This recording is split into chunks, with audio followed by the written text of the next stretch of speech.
สบายดีเมื่อทุกท่านที่เข้ามาติดตามรับชมนะบรรยากาศอยู่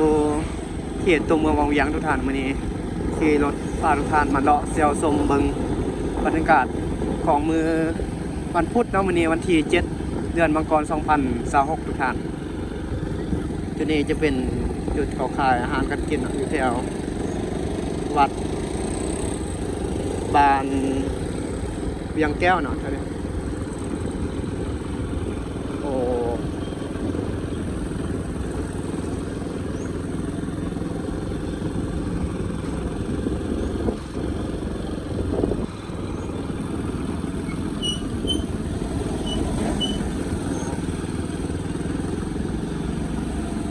ป้าคน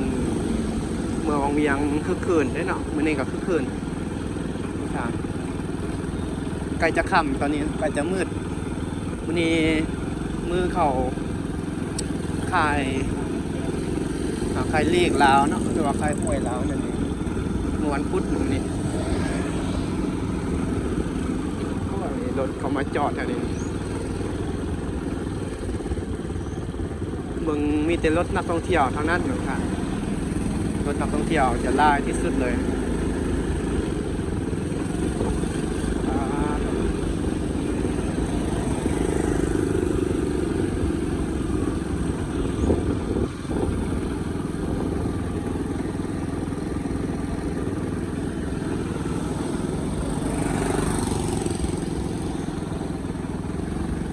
เมืองวังเวียงนี่ก็มีหลายสิ่งหลายอันที่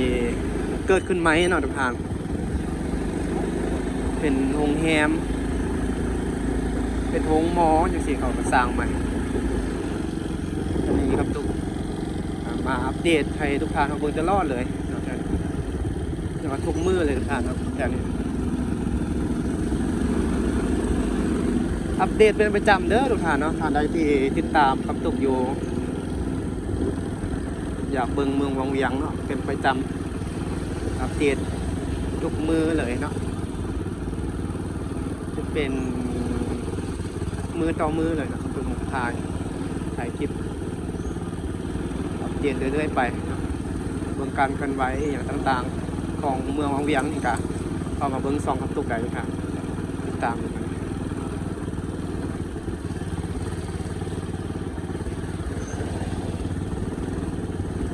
การพัฒนาการเปลี่ยนแปลงเป็นอย่างไรจะพัฒนาไปแบบใดโหมดใดทุกท่านติดตามส่องคำตุกไว้จะพูดดีเนาะมาถ่ายคลิปกันตลอดนี่ไลฟ์คือเมืองน้อยแต่ว่านักท่องเที่ยวเต็มนักท่องเที่ยวหลายคืนตลอดบอกเงาได้ทุกท่าน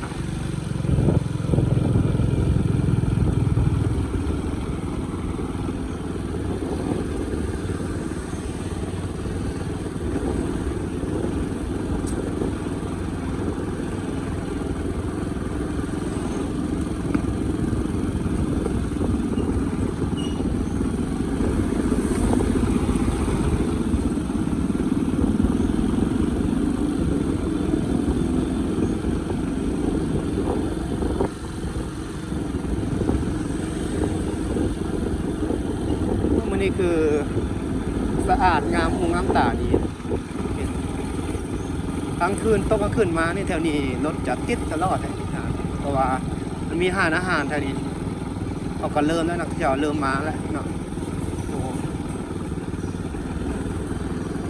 เริ่มทยอยมาเนาะเริ่มมากินอาหารแรง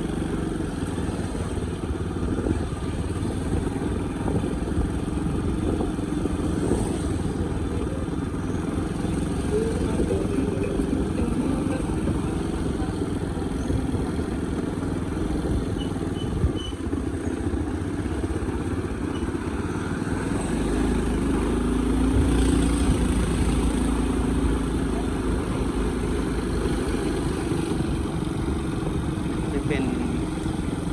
วัดบางเวียงเนาะอันนี้ บ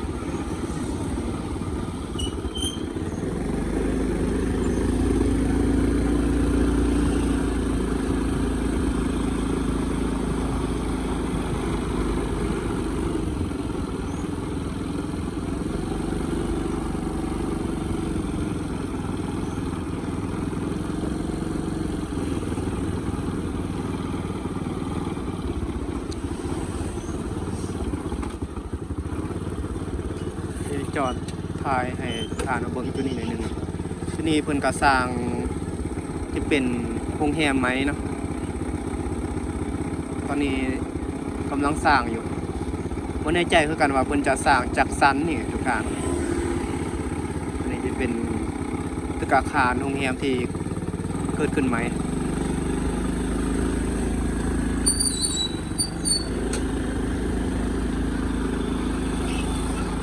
เวียน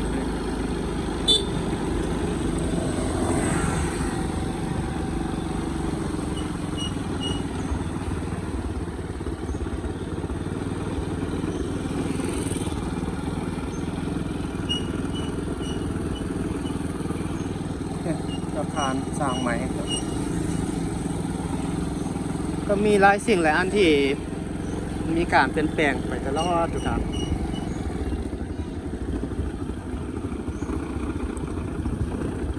อันนี้ก็จะเป็นวงเวียนสามแยก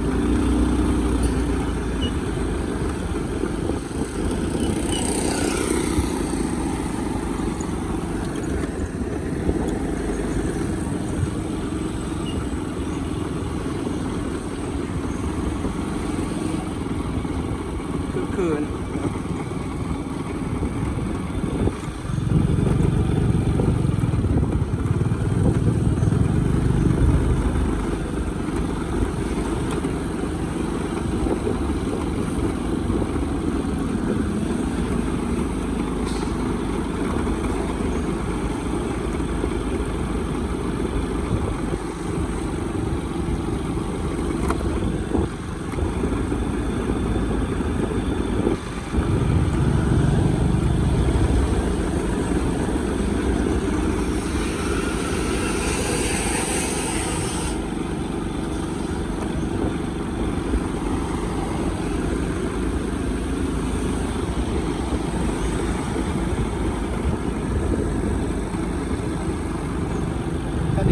เขตบ้านห้วยสะเงาทุกท่านเนาะขึ้นไป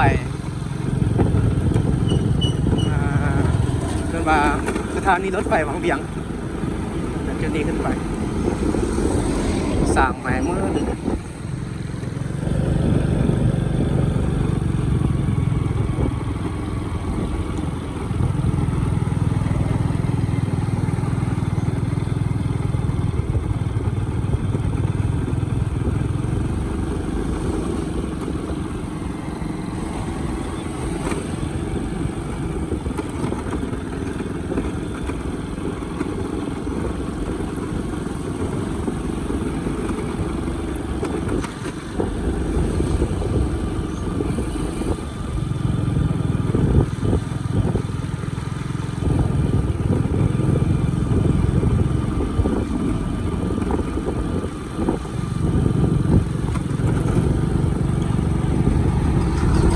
คลิปนี้